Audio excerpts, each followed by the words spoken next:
बच्चों, पिछली वीडियो में हमने नंबर सिस्टम और नंबर साइंस से रिलेटेड क्वेश्चंस को किया था और ऑलमोस्ट सारे टाइप के क्वेश्चंस कवर कर लिए थे। बट ये एक टाइप रह गया था। 8, 9, 10th वाले बच्चे तो इसको आराम से कर लेंगे, बट 8th वालों के लिए थोड़ा प्रॉब्लम क्रिएट कर सकता है। सो मैंने सोचा इस पर यहाँ एक आध क्वेश्चन को डाल देते हैं वीडियो में। तो इस वीडियो में ये दो क्वेश्चन नंबर साइंस से रिलेटेड रहेंगे और अदर क्वेश्चन आपके मेंसुरेशन जो टॉपिक है आपका उससे रिलेटेड रहेंगे। तो इस क्वेश्चन को शुरू करते हैं। किस तरीके से होंगे ये क्वेश्चन कि भाई 0.4 बार हमें इसे P अपॉन Q की फॉर्म में लिखना होता है। दैट मींस हमें इसे फ्रिक्शन की फॉर्म में लिखना होता है। तो किस तरीके से हम इसे यहाँ पर करते हैं वो देखते हैं।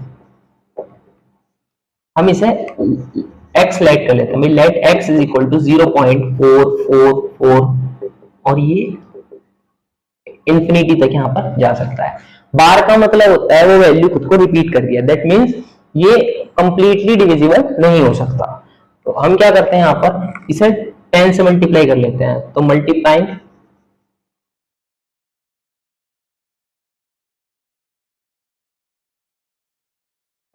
Equation 1 by 10। इक्वेशन 1 को कितने से मल्टीप्लाई करते हैं यहाँ पर 10 से। तो ये हो जाएगा 10x इज इक्वल टू एक 4 पॉइंट के इधर चला जाता है। तो 4.444 और ये इंफिनिटी टाइम्स यहाँ से चला जाएगा। ये इक्वेशन 2 बन गई। अब यहाँ पर हमें नहीं पता 4 कितनी बार रिपीटेड था, बहुत टाइम्स रिपीटेड था और इस तरीके से भी। तो एक 4 का अगर हम इधर ले भी गए तो सीरीज पर कोई बहुत ज्यादा इफेक्ट यहाँ पर नहीं पड़ेगा।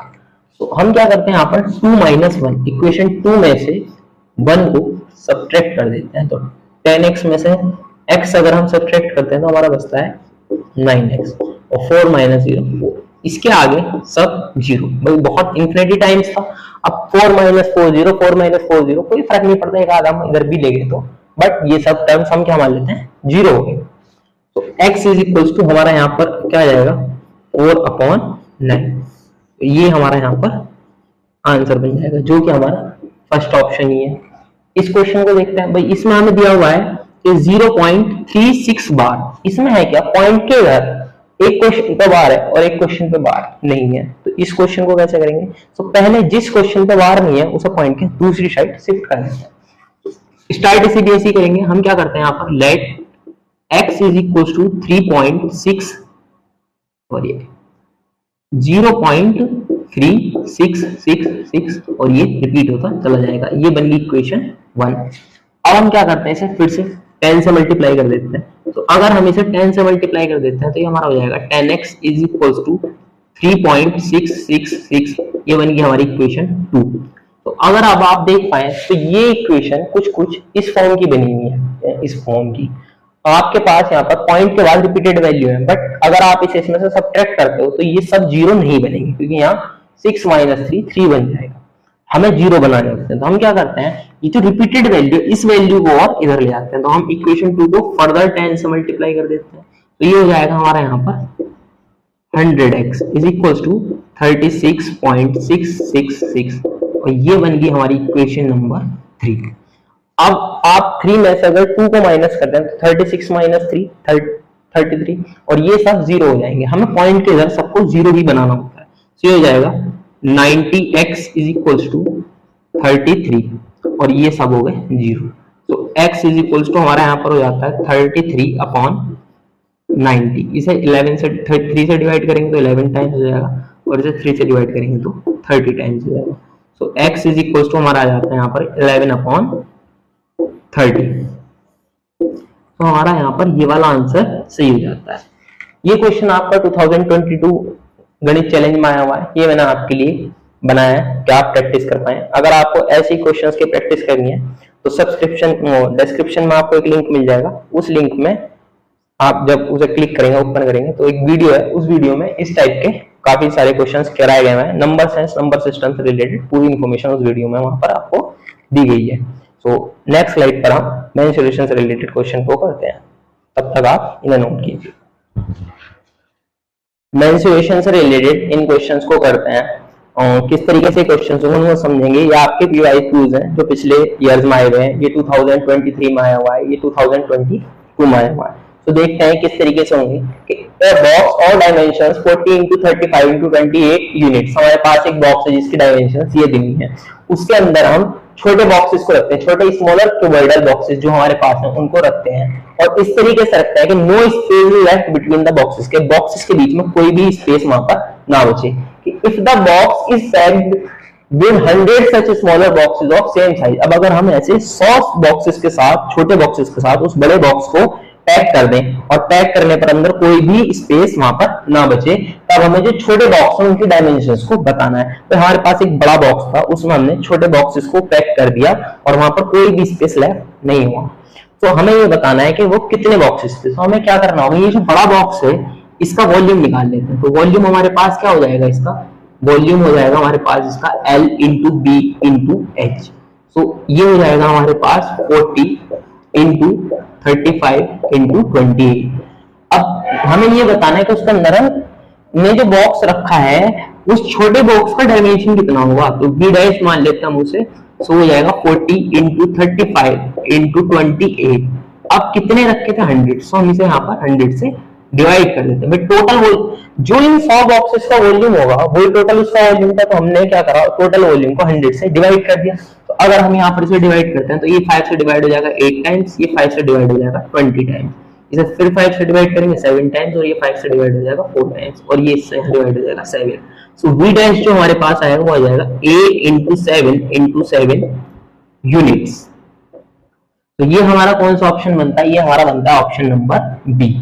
तो ये किस तरीके से होगा, जो छोटे बॉक्सेस हैं उनका भी तो टोटल वॉल्यूम बड़े बॉक्स के बराबर ही होगा। तो अगर हम किसी एक छोटे बॉक्स के वॉल्यूम से बड़े बॉक्स का जो वॉल्यूम है उसको डिवाइड कर देते हैं, तो हमारे पास जो छोटे बॉक्स का वॉल्यूम है, सॉरी जो छोटे बॉक्सेस की नंबर है उससे बड़े बॉक्सेस की वॉल्यूम को डिवाइड कर देते हैं, तो एक छोटे बॉक्स का हमारे पास यहाँ पर वॉल्यूम आ जाएगा। नेक्स्ट क्वेश्चन देखते हैं कि the radius of the circular ends of a bucket of height 40 centimetre are of length 35 centimetre और 14 सेंटीमीटर। हमारे पास एक बकेट है।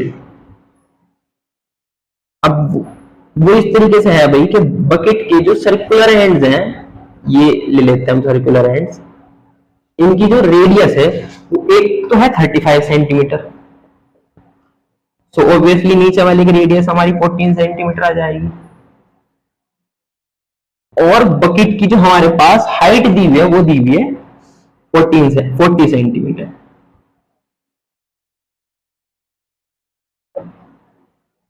तो हमें ये बताना है कि भाई what is the volume of the bucket. ये जो बकेट यहां पर है इसका वॉल्यूम क्या होगा। तो यहां पर हम एक डायरेक्ट फॉर्मूला यूज करते हैं कि volume of bucket equals to 1/3 pi h r1 square plus r2 square और प्लस r1 r2। ये आप यहाँ पर इसे ध्यान रख सकते हैं कि अगर आपके पास इस तरीके का कोई शेप का क्वेश्चन दिखता है जिसमें ये एक बकेट होती है तो हम उसमें ये फॉर्मूला अप्लाई कर सकते हैं। सो 1/3 पाई की वैल्यू हमारे यहाँ पर हो जाती है 22/7। h हाइट हमें दी हुई है इसकी 40, r1 लेट कर लेते हैं हम इसको, और r2 लेट कर लेते हैं इस वाली रेडियस को। सो इनका स्क्वायर कर लेते हैं, 35 का स्क्वायर प्लस 14 का स्क्वायर और plus r1 into r2 35 into 14। हमारा यहाँ पर हो जाएगा 1/3 इंटू 22/7 इंटू 40, और ये हो जाएगा 35 का स्क्वायर हो जाएगा 1225 प्लस 196, और ये हो जाएगा हमारे यहाँ पर 490। सो 1/3 इंटू 22 इंटू 40, ये हो जाएगा ऐड करने पर हमारा 1911। ये यहाँ पर से अब हम इसे अगर 3 से डिवाइड करें तो 3 6 80, 18 1 1 3 3 9 2 1 3 7 21, और इसे 7 से डिवाइड कर दें तो 7 9 63 और 7 1 7। तो अब हमारे पास आ जाता है 22 इंटू 40 इंटू 91। तो इनकी मल्टीप्लाई करने पर हमें मिल जाएगा 80080 सेंटीमीटर क्यूब। तो ये वाला आंसर हमारा यहाँ पर सही हो जाएगा। तो ये दोनों क्वेश्चन आप मेंसुरेशन से रिलेटेड कर सकते हैं। फिर हम नेक्स्ट स्लाइड में अगले क्वेश्चंस करते हैं। इन क्वेश्चंस को देखते हैं। इनमें हमें क्या करना है कि if each dimension of A cuboid is double, अगर आप किसी क्यूबॉइड की हर एक डायमेंशन को डबल कर देते हैं, लेंथ को 12 कर देते हैं, ब्रेथ को 2b कर देते हैं, हाइट को 2h कर देते हैं, then its total surface area will become, तब उसका टोटल सरफेस एरिया कितना हो जाएगा भाई। वैसे उसका टीएस से होता है 2 into L B plus B H plus H L. अब अगर आप इसको A1 कंसीडर कर लेते हैं तो न्यू सरफेस एरिया जो होगा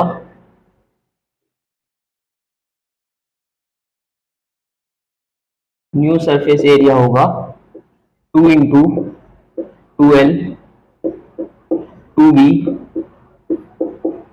2B 2H 2H 2L।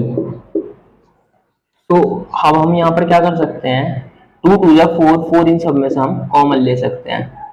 तो ये हो जाएगा L into B B into H और प्लस एच इंटू एल। तो अगर हम इसे इस तरीके से राइट कर दें 4 into 2 into L B plus B H plus H L, so ये वैल्यू A1 की है। सो ये हमारा जो यहाँ पर A2 आएगा, यानी जो नया एरिया आएगा वो 4 टाइम्स ऑफ A1 आएगा, यानी पुराने वाले से कितने टाइम इंक्रीज हो जाएगा, वो 4 टाइम इंक्रीज हो जाएगा। इसी तरीके से इस क्वेश्चन को देखते हैं कि total surface area of cone whose radius is r/2 and slant height is 2l।